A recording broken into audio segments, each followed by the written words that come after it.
Bienvenue sur Pourquoi et Comment. Aujourd'hui, nous allons découvrir ensemble les secrets de la récolte et de la transformation du bambou, une plante aux propriétés véritablement extraordinaires.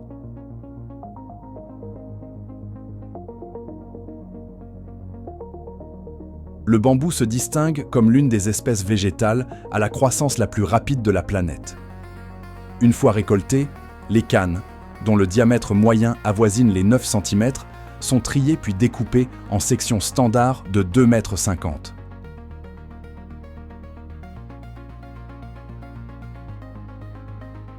La transformation débute par un débitage minutieux. Les cannes sont guidées à travers des lames disposées en étoiles, qui les fendent progressivement en fines lattes.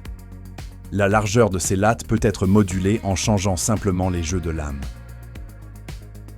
Après la coupe, les lattes sont empilées avec soin avant de poursuivre leur voyage dans la chaîne de production.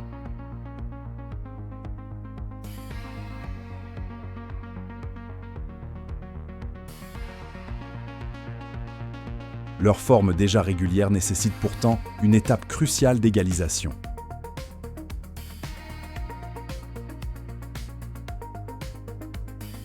Un rabotage précis permet d'éliminer les nœuds internes ainsi que l'épiderme vert caractéristique de la plante.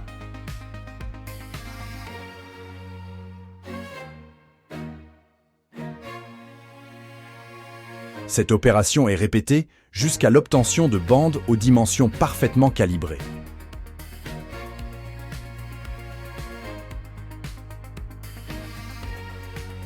Le bambou incarne une ressource durable et ses déchets sont intégralement valorisés. Les copeaux et sciures peuvent être compactés pour fabriquer des panneaux agglomérés ou bien servir de biomasse dans des centrales énergétiques, générant ainsi une électricité verte et réduisant la dépendance aux énergies fossiles. La fabrication des panneaux implique de multiples phases de ponçage. Ce travail méticuleux garantit une surface d'une planéité absolue, condition essentielle pour un collage parfait lors de l'étape de pressage à chaud.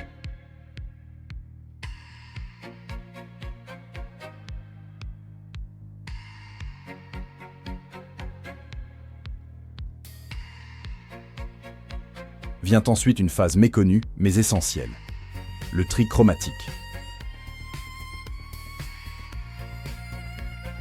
Une machine sophistiquée analyse et regroupe automatiquement les lattes selon leur teinte, avec une rapidité et une efficacité remarquables. Les bandes d'une même couleur subissent ensuite une inspection visuelle finale pour écarter toute pièce ne répondant pas aux critères exigeants.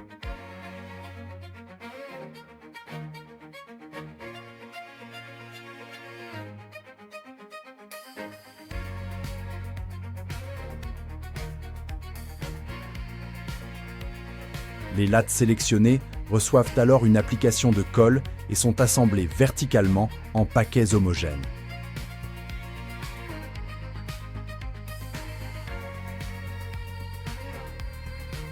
Ces paquets sont solidement sanglés avant d'être introduits dans la presse chauffante. Ils sont disposés avec une extrême précaution sur les étagères de la machine.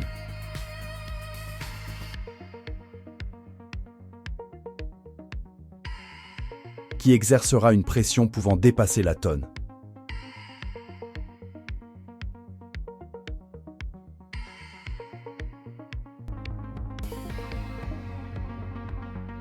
Une fois la colle parfaitement polymérisée, les grands panneaux de bambou pressés sont prêts pour les finitions.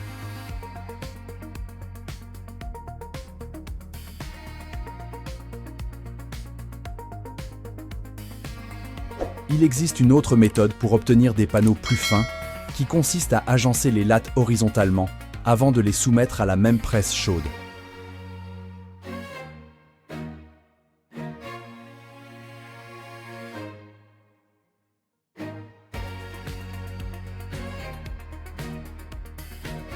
Après pressage, les panneaux sont à nouveau classés selon leur tonalité, du plus clair au plus foncé, tout en écartant les plaques présentant le moindre défaut.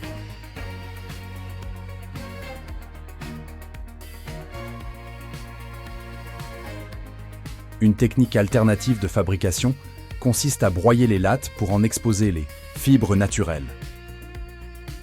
Après un processus de cuisson à la vapeur, les bandes sont écrasées jusqu'à devenir rugueuses et fibreuses. Cette opération est généralement répétée plusieurs fois pour la production de panneaux dits entrelacés. Des faisceaux de ces fibres sont ensuite regroupés, enduits de colle,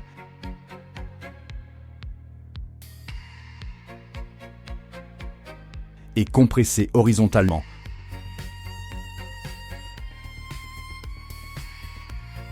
Sous une pression phénoménale atteignant les 2500 tonnes.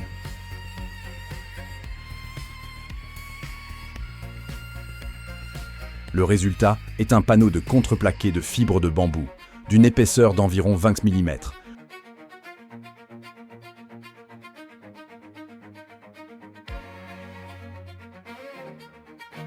Où la texture des fibres est clairement visible.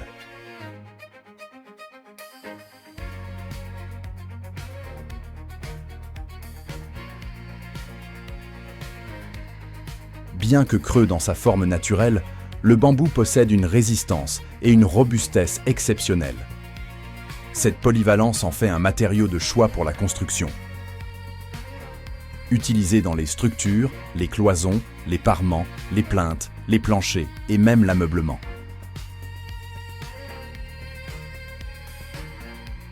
Grâce à une technique d'assemblage spécifique, les poutres en bambou peuvent atteindre des longueurs de près de 6 mètres. Pour les structures extérieures, la longueur est pratiquement illimitée.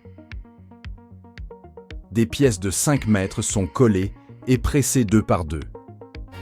Des séparateurs métalliques sont insérés entre les poutres pour éviter tout collage indésirable et assurer une jonction parfaite sous l'effet d'une pression exercée à la fois horizontalement et verticalement.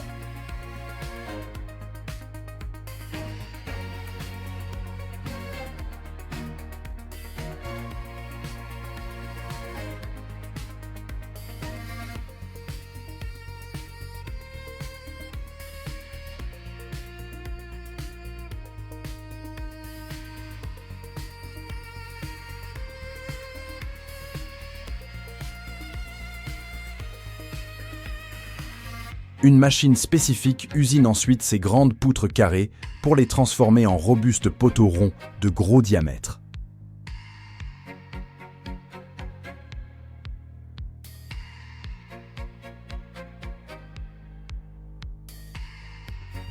Une fois les panneaux de contreplaqué laminés, les planches sont calibrées aux dimensions standards.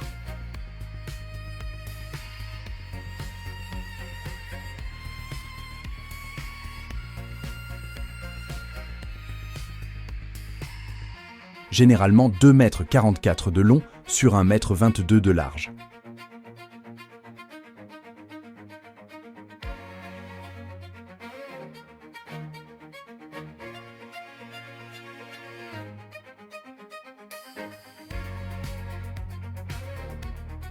La dernière étape de fabrication est l'emballage. Chaque pièce est enveloppée individuellement dans un film protecteur et identifié. L'ensemble du lot est ensuite conditionné dans du carton robuste et cerclé de sangles plastiques.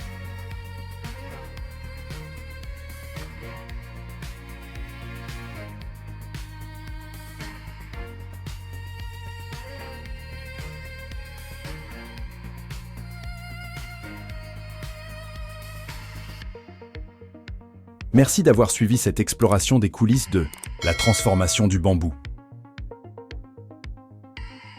Si vous avez apprécié ce documentaire, n'hésitez pas à partager vos impressions et à partager cette vidéo. Pourquoi et comment vous remercie de votre attention et vous souhaite une excellente journée.